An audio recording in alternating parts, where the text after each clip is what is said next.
Hello, we are Big House UX from the University of Michigan School of Information, and we've been working with Broadsoft on their product Team 1 for our user needs and usability evaluation class.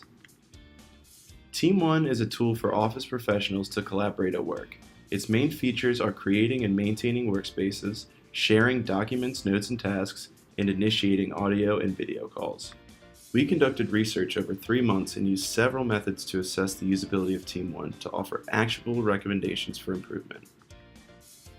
The core research questions we sought to explore were: when approaching team-based products at work, what features do users find most or least valuable in a workplace collaboration tool?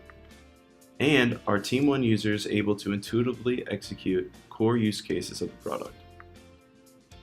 We leveraged the following methods to assess the usability of Team 1. During our initial interview with the project stakeholders, we outlined our target user audience, high-level use cases to focus our research and efforts on, and overall goals for the project.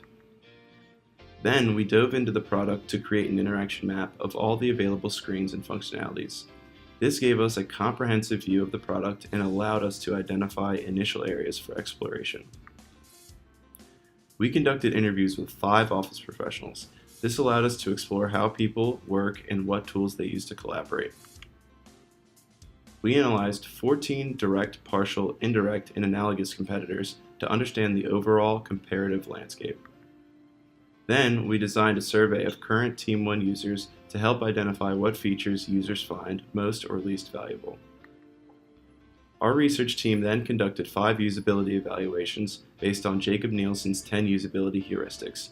We identified critical usability issues that could hinder a user's ability to complete core use cases. Lastly, we conducted 5 usability tests with new users to evaluate their ability to complete a set of tasks based on high-level product use cases and outlined critical roadblocks they encountered throughout the test. Our research led to the following findings and recommendations. After performing a comparative analysis, we found that Team 1's product offering positioned the app between direct and partial competitors. Team 1 offered more features than partial competitors, like Slack and Jira, but fewer than direct competitors, like Microsoft Teams and Facebook Workplace. This suggests that the product can grow in either direction. Our surveys gave us insight towards what features users found most and least valuable within Team 1. Messages, tasks, and notes were among the most valued and frequently used. However, users did not use Team 1 for their audio and video calling needs.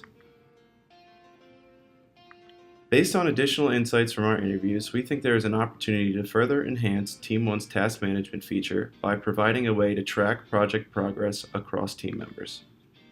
And since our initial research showed that audio and video calling features were underused, this may be an area to conduct further research to guide the product roadmap for future development.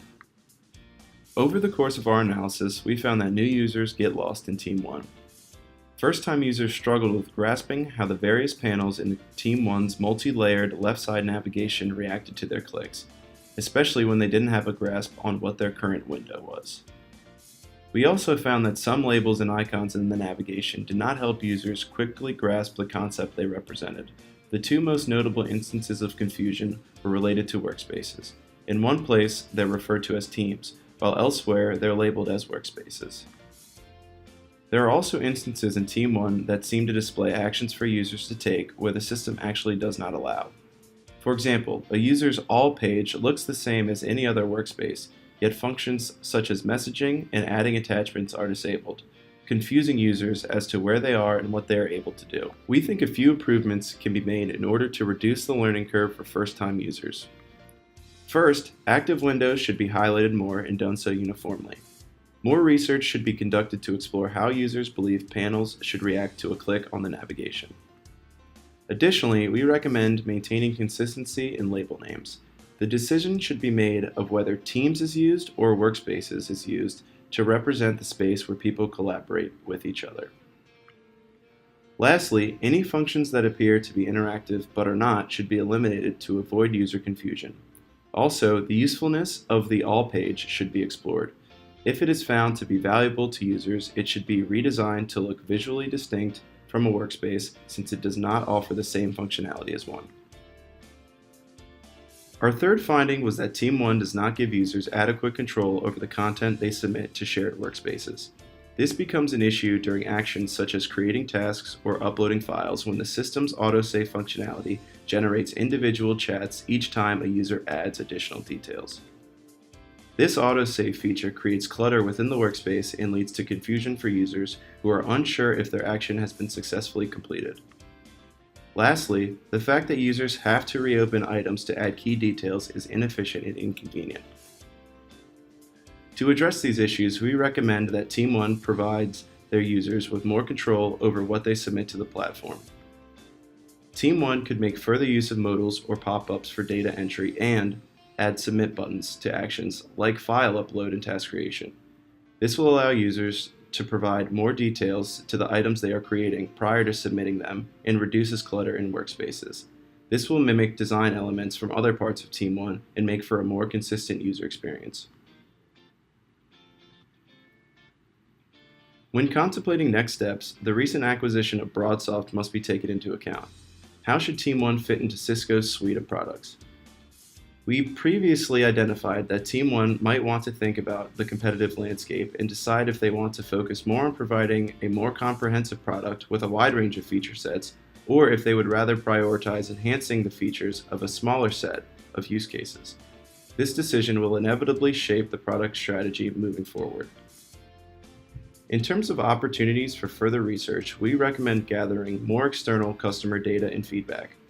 While we had limited response to our surveys, given our available time frame, it's possible that continuing to encourage Team 1's customers to complete the questionnaire would allow the team to compare additional data to our existing findings. Lastly, we found our usability studies to be one of the most robust research phases, which allowed us to uncover critical issues within the platform that other methodologies might not have elicited. However, our tests were broad in scope, focusing on high-level use cases with users who were new to the platform. We believe additional usability studies focused on more advanced use cases could provide further insight to the team. Overall, Team 1 does a great job of offering value to its users, and we'd like to thank the Broadsoft team for their time and collaboration on this project.